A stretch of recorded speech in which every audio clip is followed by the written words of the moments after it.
ನಮಸ್ಕಾರ. ಇವತ್ತು ಒಂದು ಶಾಕಿಂಗ್ ಘಟನೆಯ ಬಗ್ಗೆ ಮಾತಾಡೋಣ. ಇದು ಬೆಂಗಳೂರಿನಲ್ಲೇ ನಿತಿನ್ ಅನ್ನೋ ಒಬ್ಬ ವಿದ್ಯಾರ್ಥಿಯ ಜೀವನದಲ್ಲಿ ನಡೆದ ನಿಜವಾದ ಘಟನೆ. ಇದು ಯಾವುದೇ ಕಟ್ಟುಕತೆ ಅಲ್ಲ.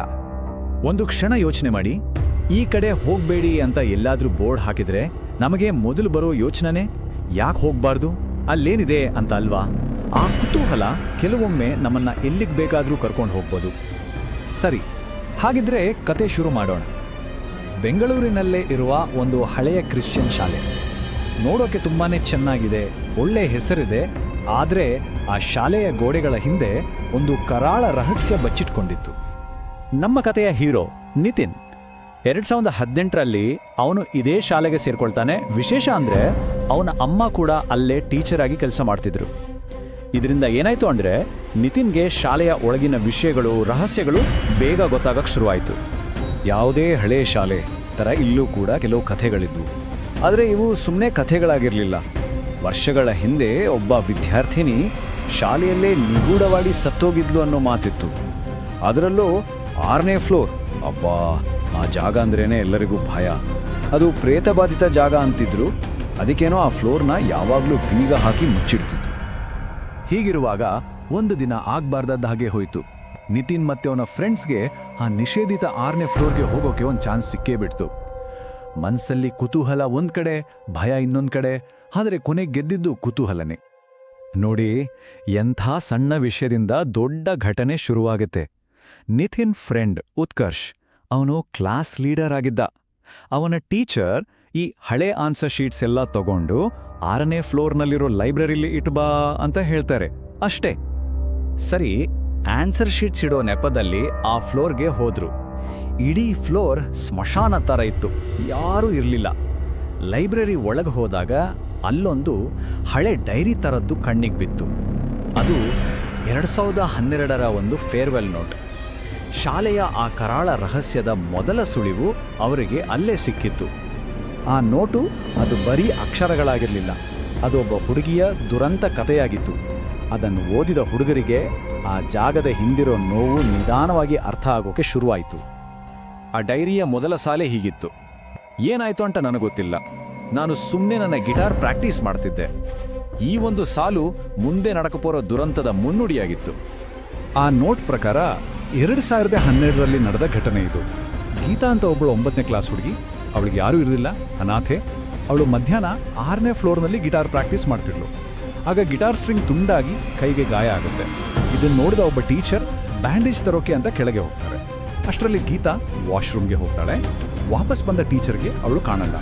ಸರಿ, ಯಾರು ಇಲ್ಲ ಅಂದ್ಕೊಂಡು ಅವರು ಇಡೀ ಫ್ಲೋರ್ಗೆ ಬೀಗ ಹಾಕಿ ಹೊರಟೋಗ್ತಾರೆ. ಅಯ್ಯೋ ಪಾಪ, ಗೀತಾ ರಾತ್ರಿ ಇಡೀ ಅಲ್ಲೇ ಸಿಕ್ಕಾಕಿಕೊಳ್ತಾಳೆ. ಮಾರನೇ ದಿನ ಬೆಳಿಗ್ಗೆ ನೋಡಿದಾಗ ಅವರ ದೇಹ ಸಿಗುತ್ತೆ. ಮೈ ಮೇಲೆಲ್ಲ ಗಾಯಗಳು, ಮೂಳೆಗಳು ಮುರಿದು ಹೋಗಿದ್ವು. ಒಂದು ಹುಡುಗಿ ಶಾಲೆಯಲ್ಲಿ ಹೀಗೆ ನಿಗೂಢವಾಗಿ ಸತ್ತರೆ ಶಾಲೆ ಹೆಸರಿಗೆ ಕಳಂಕ ಬರುತ್ತೆ ಅಲ್ವಾ?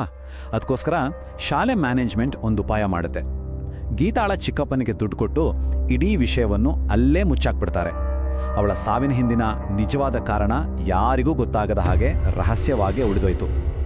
ಸರಿ, ಕಥೆ ಮತ್ತೆ 2018ಗೆ ಬರುತ್ತೆ. ಗೀತಾಳ ಕಥೆ ಕೇಳಿ ಹುಡುಗರ ಮೈಯೆಲ್ಲ ಚುಮ್ಮಂದಿತ್ತು. ಆದರೂ ಅವರ ಧೈರ್ಯ ನೋಡಿ ಆ ದುರಂತ ನಡೆದ ಅದೇ ವಾಶ್ರೂಮ್ ಒಳಗೆ ಹೋಗಿ ನೋಡೋಣ ಅಂತ ನಿರ್ಧಾರ ಮಾಡ್ತಾರೆ. ಅವರಿಗೆ ಕುತೂಹಲ ಜಾಸ್ತಿಯಾಗಿ ಭಯವನ್ನೇ ಮರೆತು ಬಿಟ್ಟಿದ್ರು. ಗೀತಾ ಕೊನೆಯುಸಿರೆಳೆದ ಆ ವಾಶ್ರೂಮ್ ಒಳಗೆ ಕಾಲಿಟ್ರು. ಅವರಿಗೆ ಗೊತ್ತಿರಲಿಲ್ಲ ಅವರ ಜೀವನದ ಅತ್ಯಂತ ಕೆಟ್ಟ ಅನುಭವಕ್ಕೆ ಅವರೇ ನಾಂದಿ ಹಾಡ್ತಿದ್ದಾರೆ ಅಂತ. ಒಳಗೆ ಹೋದ್ಮೇಲೆ ಉತ್ಕರ್ಷ್ ಒಂದು ದುಸ್ಸಾಹಸ ಮಾಡ್ತಾನೆ. ಕನ್ನಡಿ ಮುಂದೆ ನಿಂತು ಆಗ ತುಂಬಾನೇ ಫೇಮಸ್ ಆಗಿದ್ದ ಬ್ಲಡಿ ಮೇರಿ ಆಟ ಆಡೋಕೆ ಶುರು ಮಾಡ್ತಾನೆ. ಇದು ಕಾಣದ ಶಕ್ತಿಯನ್ನು ನೇರವಾಗಿ ಕೆಣಕಿದ ಹಾಗೆ ಆಯಿತು.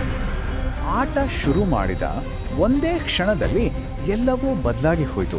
ಮೊದಲು ಟಾಯ್ಲೆಟ್ ಸ್ಟಾಲ್ ಒಳಗಿಂದ ಡಪ್ಪು ಅಂತ ಜೋರಾಗಿ ಶಬ್ದ ಬಂತು. ತಕ್ಷಣವೇ ಎಲ್ಲೋದ್ಲೂ ಬಲವಾದ ಗಾಳಿ ಬೀಸಿತು. ವಾಶ್ರೂಮ್ನ ಭಾರವಾದ ಬಾಗಿಲು ಡಮ್ ಅಂತ ಮುಚ್ಕೊಂಡಿತು. ಮತ್ತು ಇದ್ದಕ್ಕಿದ್ದ ಹಾಗೆ ಲೈಟ್ಸ್ ಆಫ್. ಕತ್ಲು, ಸಂಪೂರ್ಣ ಕತ್ಲು. ಕೈಯಲ್ಲಿದ್ದ ಮೊಬೈಲ್ ಕೂಡ ಕೆಲಸ ಮಾಡ್ತಿಲ್ಲ. ಒಬ್ರಿಗೊಬ್ರು ಕಾಣಿಸದಷ್ಟು ದಟ್ಟವಾದ ಕತ್ಲೆ. ಅಂತಹ ಒಂದು ಜಾಗದಲ್ಲಿ ಬೀಗ ಹಾಕಿದ ರೂಮಲ್ಲಿ ಸಿಕ್ಕಾಕೊಂಡ್ರೆ ಹೇಗಾಗ್ಬೇಡ? ಅವರ ಪರಿಸ್ಥಿತಿ ತುಂಬಾನೇ ಕೆಟ್ಟಿತ್ತು. ಬಾಗಿಲು ಹೊರಗಿಂದ ಲಾಕ್ ಆಗಿತ್ತು. ಒಳಗಿನ ಹ್ಯಾಂಡಲ್ ಕೂಡ ಮುರಿದು ಹೋಗಿತ್ತು. ಹೊರಗೆ ಹೋಗೋಕೆ ದಾರಿನೇ ಇಲ್ಲ. ಭಯದಲ್ಲಿ ಹೆಲ್ಪ್ ಹೆಲ್ಪ್ ಅಂತ ಜೋರಾಗಿ ಕಿರ್ಚೋಕ್ ಶುರು ಮಾಡಿದ್ರು. ಎಲ್ಲ ಮುಗೀತು. ನಾವಿಲ್ಲೇ ಸಾಯ್ತೀವಿ ಅನ್ಕೊಂಡಿದ್ದಾಗ ಇದ್ದಕ್ಕಿದ್ದಾಗೆ ಒಂದು ಧ್ವನಿ ಕೇಳಿಸ್ತೆ. ಆ ಧ್ವನಿ ಅವರನ್ನ ರಕ್ಷಿಸಿತು ನಿಜ, ಆದ್ರೆ ಅದು ಅವರನ್ನ ಇನ್ನಷ್ಟು ಗೊಂದಲಕ್ಕೆ ಆ ಕತ್ತಲೆಯಲ್ಲಿ ಬಾಗಿಲ ಆಚೆಯಿಂದ ಒಂದು ಧ್ವನಿ ಕೇಳುತ್ತೆ. ಅದು ಬೇರೆ ಯಾರದ್ದೂ ಅಲ್ಲ, ನಿತಿನಮ್ಮನ ಧ್ವನಿ. ಒಳಗೆ ಯಾರಿದ್ದೀರಾ ಅಂತ ಕೇಳಿದಾಗಾಯ್ತು. ಹುಡುಗರಿಗೆ ಜೀವ ಬಂದ ಹಾಗಾಯ್ತು. ಅವರು ತಕ್ಷಣ, ಹೌದು ಮಿಸ್, ನಾವಿದ್ದೇವೆ, ಪ್ಲೀಸ್ ಬಾಗ್ಲು ತೆಗೀರಿ ಅಂತ ಕೂಗ್ಕೊಳ್ತಾರೆ. ಅವರು ಹೇಳಿ ಮುಗಿಸೋದ್ರೊಳಗೆ ಲಾಕ್ ಆಗಿದ್ದ ಬಾಗ್ಲು ತಾನಾಗೆ ತೆರೆದುಕೊಳ್ತು. ಅವರು 1 ಸೆಕೆಂಡ್ ಕೂಡ ಯೋಚನೆ ಮಾಡಲಿಲ್ಲ. ಹಿಂತಿರುಗಿ ನೋಡದೆ ಪ್ರಾಣ ಉಳಿಸ್ಕೊಳ್ಳಕ್ಕೆ ಕೆಳಗೆ ಓಡಿ ಬಂದ್ರು. ಉಸಿರು ಬಿಗಿ ಹಿಡಿದುಕೊಂಡು ಕೆಳಗೆ ಓಡಿ ಬಂದವರಿಗೆ ಅಲ್ಲೊಂದು ದೊಡ್ಡ ಶಾಕ್ ಕಾದಿತ್ತು. ಕೆಳಗೆ ನಿತಿನ್ನ ನಿಜವಾದ ಅಮ್ಮ ಆಗ ತಾನೇ ಸ್ಟಾಫ್ ರೂಮ್ನಿಂದ ಹೊರಗೆ ಬರ್ತಿದ್ರು. ಇದನ್ನ ಅರ್ಥ ಮಾಡ್ಕೊಳ್ಳಿ, ಹುಡುಗರ ಪ್ರಕಾರ ಅವರನ್ನು 6ನೇ ಫ್ಲೋರ್ನಲ್ಲಿ ರಕ್ಷಿಸಿದ್ದು ನಿತಿನ್ ಅಮ್ಮ. ಆದರೆ ನಿಜ ಏನಂದ್ರೆ ಅವ್ರು ಕಳೆದ 1 ಗಂಟೆಯಿಂದ ಸ್ಟಾಫ್ ರೂಮ್ನಲ್ಲೇ ಇದ್ರು. ಅವ್ರು 6ನೇ ಫ್ಲೋರ್ ಕಡೆ ಹೋಗೇ ಇರಲಿಲ್ಲ. ಹಾಗಾದ್ರೆ ಆ ದಿನ 6ನೇ ಫ್ಲೋರ್ನಲ್ಲಿ ನಿತಿನ್ ಅಮ್ಮನ ಧ್ವನಿಯಲ್ಲಿ ಮಾತಾಡಿದ್ದು ಯಾರು? ಆ ಲಾಕ್ ಆಗಿದ್ದ ಬಾಗಿಲನ್ನು ತೆಗೆದಿದ್ದು ಯಾರು? ಒಂದು ವೇಳೆ ಅದು ಗೀತಾಳ ಆತ್ಮವೇ ಆಗಿದ್ರೆ ಅವಳು ಅವರನ್ನ ಯಾಕೆ ಕಾಪಾಡಿದ್ಲು? ಅಥವಾ ಅದು ಬೇರೆ ಯಾವುದಾದ್ರೂ ಶಕ್ತಿಯೇ? ಈ ಪ್ರಶ್ನೆಗಳಿಗೆ ಉತ್ತರ ಇವತ್ತಿಗೂ